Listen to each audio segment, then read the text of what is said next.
My high school sweetheart that I thought was gonna marry and be with forever, cheated on me after 6 years with an older man from her work and left me for him. This is quite an old story and it's always pretty cathartic for me to get it off of my chest when it's bothering me. I still feel the effects of it on my soul some 10 years later. I'm 32 now, but at the time I was 22 and my girlfriend was 20. We had been together for 6 years, all of the way from high school. I can tell you exact dates even today. We were together from September 22, 2006 until October 12, 2012. I loved this girl. I loved her with my entire self unconditionally. I had the wool pulled over my eyes in life and thought that no matter what we would always be together, we would always work together to get through everything, we would always have each other's backs. We were one another's first love. How could we not commit to one another that way? That's what I thought at least. We had already had a cheating incident about 2 years prior to this. I had heard through the grapevine that she was possibly going behind my back with someone and she was, but it turned out to be another girl who was slightly older. Now, of course, at 20 years old you think this is actually the coolest thing ever. Yeah, my girl is into girls, this is rad. But it ended up turning into something I didn't want to deal with.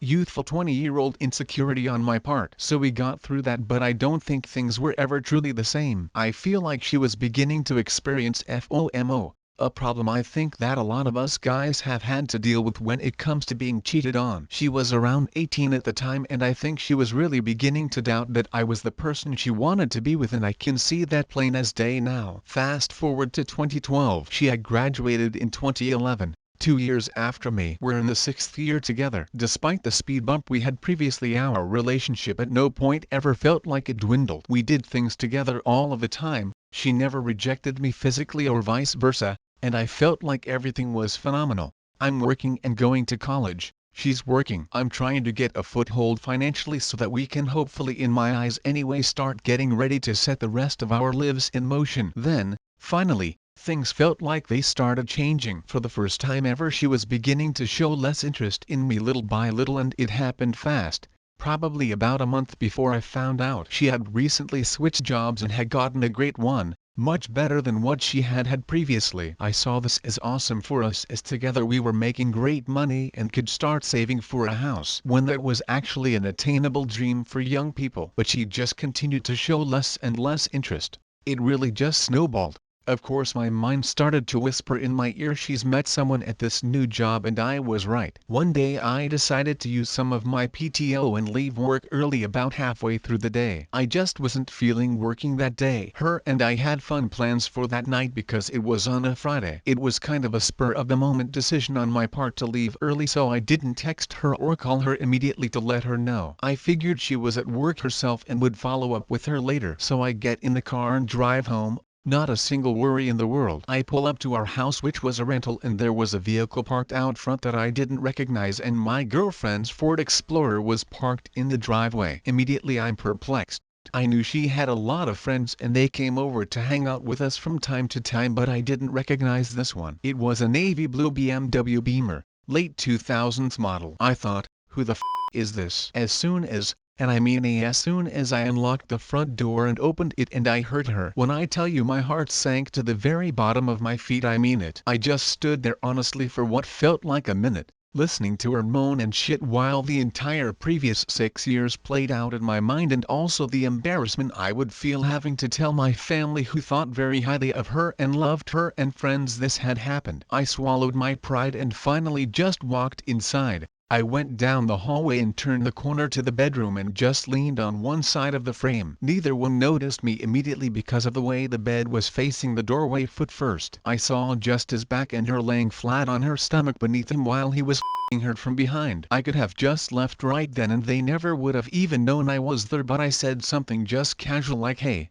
what's up?" It shocked the shit out of both of them. She hit me with a, "What are you doing here?" as you'd expect. The typical stuff. I think he was definitely way more embarrassed than she was. I just left and went back to the car. I can't even describe the things I was feeling, but the strongest emotion was, did I really just waste 6 years of time and effort on this girl? And also just disbelief she would ever do this to me. She came outside a few minutes later to talk to me, and it didn't get any better from there. When I tell you these words affected me for the next 10 years and continue to do so to this day, I mean it. "You're annoying. You make me miserable. "You're terrible in bed, and I never wanted to be with you anyway." It reads and sounds like a comical villain from a movie or something, but she literally looked me dead in the face and said all of these things with such venom, like she had been holding on to them for a long time. My confidence in myself was shattered, and I still struggle with it to this day. Everyone I have been with in a serious relationship with since has had to deal with the aftermath of that day, and it's not fair to them. I found out in the next few days details. He was in his 40s and was her boss at work at her new job, and was also married with at least one kid. I don't blame him for wanting her necessarily. She was gorgeous, tall, about 5'9", 5'10", huge and gorgeous green eyes, absolutely amazing rack, great ass, good personality and fun to be around. To me, she is still the most beautiful woman I've ever been with. I fell in love with her the very first instant I saw her. I didn't seek to sabotage their tryst, but I do know eventually that him and her began a serious relationship, and he had left his wife. He was somewhere in his mid-40s now with my ex, who was 20. They ended up having a kid of their own together, which made me sick to my stomach in the mid-2010s when I heard about that. It's been 11 years now, and it doesn't bother me day to day, but my confidence and approach to the dating world and women in general, I think, is still greatly affected by it. Just a little tough love, so don't take it personally. You are to blame for the pain you have gone through the last 10 years or so, as you should have ended things the first time she cheated. You even mentioned things still didn't feel like it did before she cheated. As for the cheating itself, that's on her 100%. The only thing you did wrong was fall in love and stay with a cheater. That was the first story, and now we are going to listen today's second story. Ex cheat on me with her cousin and expected to save face? I think not. For context, it was her cousin-in-law. Let's start this story by saying this happened 12 years ago. I'm now happily married with 3 children and regret absolutely nothing. I was with my new ex for 3 years. I had noticed that she was being extremely controlling. I was expected to give every little detail of my day and tell her my schedule in advance, and if I deviated from that, she would be very upset. She chalked it up to just bad feelings she was having and shrugged it off as her paranoia for past relationships of infidelity. I had never once cheated or strayed, and I never gave her a reason to act like this. It felt unbecoming of my fiancé to act in such a way. Now this is where it gets juicy. After she had asked for my schedule to make plans, as mine tends to be more hectic than hers, I noticed she was texting someone in my line of work. If I put in more than 40 hours, I have the ability to take time off at will as long as the work is completed at a later date. I was very good friends with the brother and still am. We laugh about this to this day, and he actively reminds her of it. I messaged him stating I wanted to do something special for her a little bit earlier than our anniversary to make sure it was a special surprise. They both worked in the same fabrication facility. He was a fabricator and she a shipping manager. He was kind enough to let me know her schedule. That's where the discrepancy falls into place. Without my knowledge, she was foregoing overtime. She worked 12-hour shifts Monday through Friday, with the exception of Wednesday, when she would only work half a day. She had been taking Wednesdays off right around the time that she started getting extremely controlling. Lucky for me, I had stacked several days of leisure time up, so taking a Wednesday off for me was not an issue. A few days go by, and Wednesday's here. I put on my work gear and leave for work. I was expecting her to leave as our apartment complex had 2 exits on the same road I could see directly across from a shopping center, so I parked my car near the back and waited. After about an hour, I noticed a very specific red Mustang with a specific decal on the back window. It was her cousin by marriage. I had also done my due diligence to take an old laptop, which we kept on our desk in an office area with a full view of the living room, bedroom door and bathroom plus the kitchen. I had set it up for remote access and had it alert me when the webcam noticed movement. Giving her the benefit of the doubt, I thought he may be dropping something off or coming over to assist her with something, as her family sometimes does. Sure enough, a message came through, so I remote into my laptop. He walks through the door without skipping a beat. She unbuttons his shirt and begins kissing him. I created a URL link for the live stream, and as she was preoccupied, we had a family group text and a friend group text. They were both part of it, but at the current time, they were currently indisposed and didn't look at their phones. They didn't even wait.